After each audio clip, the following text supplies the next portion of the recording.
Hello, everybody. This is Sergeant Ramos, aka Ernesto Hemingway, coming to you again this evening. I just came back from a little vacation, spring break vacations. Many of y'all were on spring break last week as well. I went up to Palo Duro Canyon, took a Humvee tour up there. It was pretty freaking awesome. If you ain't never been up there, I suggest y'all go check it out. It's good to get a little peace of mind, peace and quiet out there, and just look at the vastness of that canyon. Obviously, it ain't as good and beautiful as the Grand Canyon, but hey, this is Texas, so we got to make it happen.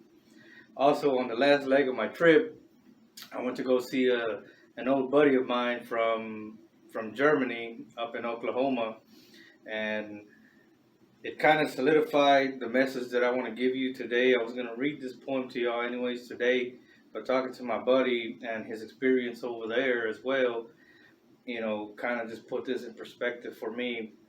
He lost obviously a couple of his soldiers, a couple of his good buddies out there, but the second time he went out there, he was in charge of the unit, and instead of making promises that he couldn't keep, for instance, making promises to the family saying that he's going to bring everybody back, he didn't do that.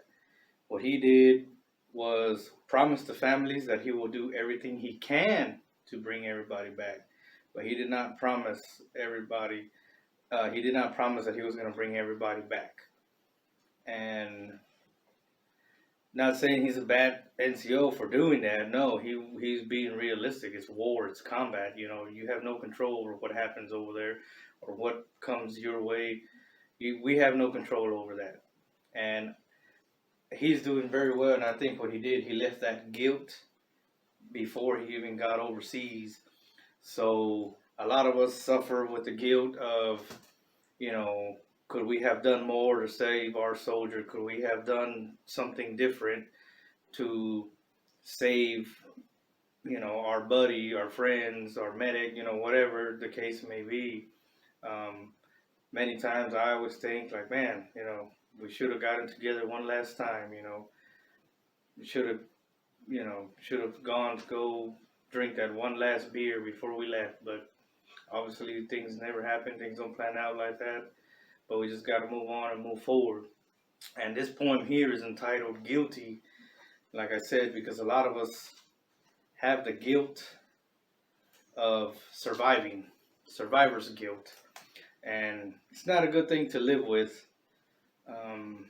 It sucks, it's hard, it's horrible, and sometimes you just gotta let it go, man. You gotta, hey, something happened to your friend, something this, that, and the other, someone got killed, someone got hurt. You have no control over it over there in combat, man. Things happen. Here's Guilty. Life is too short to spend another day at war with yourself. Be thankful and glad that you get to put another picture up on the shelf. Try to stop feeling guilty that you survived and be grateful for your life. We can't help what happened in the past, but let your best future materialize. We've gone to war with others, now we struggle with the war within us. Do not be frightened to talk with somebody. Adding someone is always a plus. Your friends like you and your family needs you. Many came before us and made it through, so we can do it too. Again, this is one that's just straight to the point, where we've been to war, now we struggle with the war within us, and don't do it, man. A lot of us struggle and fight this war, and that's why we have too many veterans committing suicide, the 22 veterans a day, and we got to try to help each other out, man, and getting an outlet, talking to someone, like I said before in the other previous videos.